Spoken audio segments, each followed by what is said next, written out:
Yesterday we talked a little bit about something called the Richter scale, and also one of the things I wanted to show you, this may look like a Richter scale, but it is not.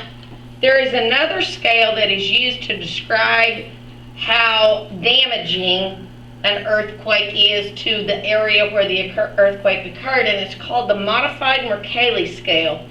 And if you look at this, you'll see that it has a 1 to 10 rating, but this is talking about the amount of damage. Okay, so you can see as it goes from lower numbers to higher numbers, it denotes more damage. That's not something you hear about a whole lot, but I did want you to know about that one.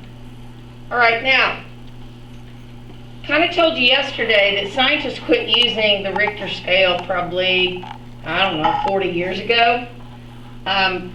And they now use something called the moment magnitude scale, which is a type of modified Richter scale, but it measures the total amount of energy released by the earthquake.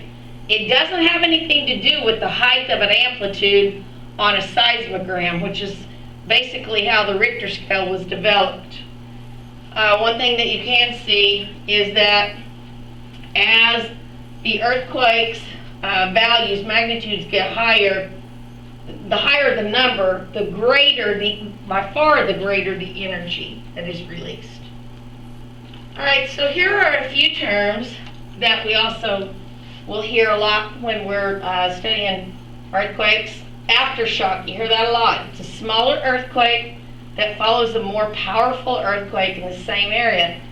And what we found out is earthquakes occur along faults or plate boundaries where movement occurs.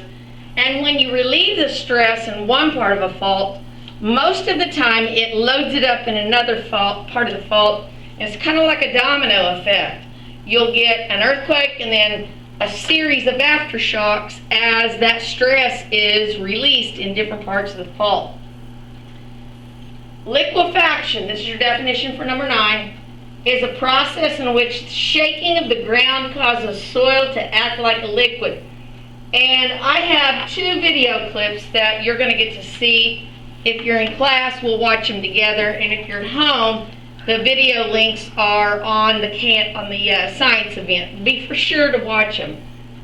They're pretty amazing. It's when solid ground begins to behave like a liquid.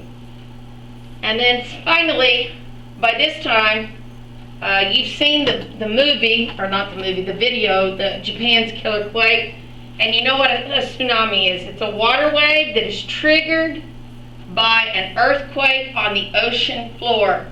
And we will spend some time talking about how that occurs. The video that you're going to watch, Japan's killer quake, really does do a good job of explaining that. This is a photograph of some buildings, some apartment buildings in Mexico City that sunk due to liquefaction. It's pretty amazing. All right, there's a couple other things we want to talk about before we get out of here, and one of them is, what do you do if you're in an earthquake? And it used to be that wouldn't be an issue in Oklahoma, but it is an issue now. And even though we don't have big earthquakes, there have been some earthquakes that have been big enough that if you were pretty close to the epicenter, there could be dangerous. You could have stuff falling off the walls. You could have furniture falling down. A couple of people have had their chimneys crash down. So we need to find out what to do. First thing that you are going to do, you're not going to try to run out of the building. That's a bad mistake. You're going to drop down to the ground. You're going to get under some sort of heavy furniture, a table, a desk. You're going to grab a hold of the leg of that piece of furniture and hold on until the duration of the shaking is over. And people want to know, why would you need to hold on to the table? Well, if you're shaking and the table's shaking, you may not be shaking in the same direction. And you need that table to protect your head and back from falling debris coming down from the ceilings, okay? To drop, cover, and hold on. There's a couple of other things they tell you if you don't have any big furniture than to get down up against the wall as far as you can away from anything that could fall, like big furniture or anything like that. Wait in your safety spot until the shaking stops, then check to see if you're hurt. Check others around you, move carefully, and look out for fallen items. Down power lines are going to be an issue too. There may be aftershocks, so be prepared to return to your safety spot. I personally believe you're more safe outside. Matter of fact, I know you are. So if you can get outside before the aftershocks start, that's going to be the best thing. Be on the lookout for fires. Even if there isn't a fire, alarms and sprinklers may go off. If you have to leave the building after the shaking stops, use the stairs. Never try to get on an elevator. And if you are outside, stay outside. Stay away from buildings, trees, lights, and power lines.